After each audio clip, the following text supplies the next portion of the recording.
എല്ലാവിധ national international ബ്രാൻഡുകളുടെ spectacle ഫ്രെയിമുകളും ഒഫ്താൽമെറ്റ് ലെൻസുകളും പ്രമുഖ ബ്രാൻഡുകളുടെ കോൺടാക്ട് ലെൻസുകളും കൃത്യതയോടെ ഡിസ്പെൻസ് ചെയ്യുന്നു. കാഴ്ചയുടെ പൊരുളറിഞ്ഞ പാരമ്പര്യം. കുന്നക്കൽ ഓപ്റ്റിക്കൽസ്, എരമല്ലൂർ.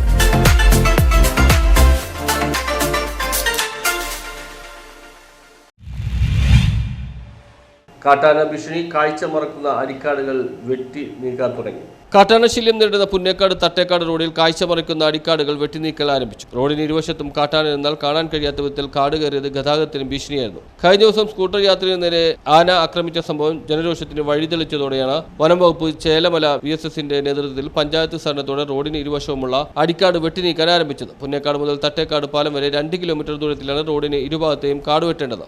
ആദ്യപടിയായി പുന്നേക്കാട് മാവിൻചൂട് മുതൽ കളപ്പാറ വരെ 1 കിലോമീറ്റർ ദൂരത്തിൽ ഇരുവശത്തും 15 മീറ്റർ വീതിയിൽ അടിക്കാട് VSS നേതൃത്വത്തിലാണ് വെട്ടിയത്. കീരമ്പാറ ഗ്രാമപഞ്ചായത്തിൽ പുന്നേക്കാട് മുതൽ തട്ടേക്കാട് വരെയും കഴിഞ്ഞ ദിവസങ്ങളിലെല്ലാം ആനശല്യം രൂക്ഷമായി വർദ്ധിക്കുകയാണ്. അതുപോലെ തന്നെ കാട്ടുമൃഗശല്യവും വർദ്ധിക്കുകയാണ്. അതിന് പ്രധാനപ്പെട്ട ഒരു കാര്യം, കഴിഞ്ഞ ദിവസം ഉണ്ടായ ഒരു അപകടം നമ്മളെല്ലാവരും അറിഞ്ഞതാണ്.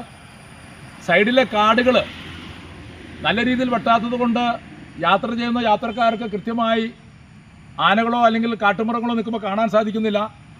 ഇത് നമ്മൾ വനംവകുപ്പുമായി നിരവധി പ്രാവശ്യം പറഞ്ഞെങ്കിലും ഇവിടെ സാധാരണ എല്ലാ കൊല്ലവും വെട്ടുന്ന ഫയർ ലൈൻ മാത്രമാണ് വെട്ടുന്നത്. പക്ഷേ ഞങ്ങളോട് ആവശ്യപ്പെട്ടിരുന്നു, ഫയർ ലൈൻ മാത്രം പോരാ, കാട്ടുമൃഗശല്യം വർദ്ധിച്ച സാഹചര്യത്തിൽ ഒരു 30 മീറ്റർ അപ്പുറം ഇപ്പുറയായിട്ട് നല്ല രീതിയിൽ ജനങ്ങൾക്ക് കാണുന്ന രീതിയിൽ ചെറുമരങ്ങൾ അടക്കം വെട്ടിക്കൊണ്ട് നല്ല രീതിയിൽ ജനങ്ങൾക്ക് കാഴ്ച ഉണ്ടാകുന്ന രീതിയിൽ വെട്ടണമെന്ന് ആവശ്യപ്പെട്ടു. കഴിഞ്ഞ ദിവസം ബഹുമാനപ്പെട്ട DFO അടക്കം വരെ വന്നിരുന്നു.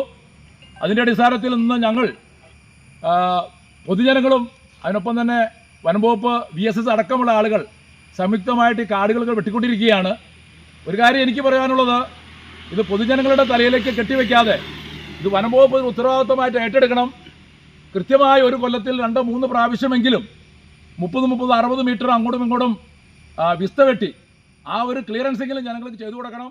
കുട്ടമ്പി റേഞ്ചിലെ RRT അംഗങ്ങളും പങ്കെടുത്തു. Keerampara panchayat president Mamachan Joseph, vice president Veena Rojo, panchayat അംഗങ്ങളെ VK Varghese Basil, Baby, Punnakkad forest station forester Divakaran, VSS president Elias Paul എന്നിവർ നേതൃത്വം നൽകി. കഴിഞ്ഞ ദിവസം ഉണ്ടായ അപകടം, സജീവ് എന്ന് പറഞ്ഞൊരു വ്യക്തി തൊട്ടടുത്ത് വന്നപ്പോഴാണ് ആനേനെ കാണാനിടയായത്.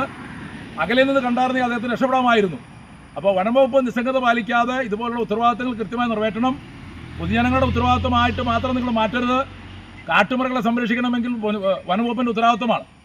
അതുപോലെ തന്നെ RRT ഗ്രൂപ്പുകളെ ഈ റോട്ടിൽ എല്ലാം രാവിലെ മുതൽ വൈകുന്നേരം വരെ ത്രൂ ഔട്ട് 24 hours ഇവിടെ ഉണ്ടായിരിക്കണം. ആനകൾ ഇറങ്ങിയിട്ടുണ്ടെങ്കിൽ ജനങ്ങൾക്ക് കൃത്യമായ നിർദ്ദേശങ്ങൾ കൊടുക്കണം. അതുപോലെ തന്നെ ഫെൻസിങ് അടിയന്തരമായി നമ്മളെല്ലാവരും പ്രശ്നങ്ങളുണ്ടാക്കിയതിൻ്റെ അടിസ്ഥാനത്തിൽ വീടുകളുടെ സൈഡിൽ കൂടുന്ന ഫെൻസിങ് എന്തായാലും പുഴയറമ്പിലേക്ക് മാറ്റിയിട്ടുണ്ട്.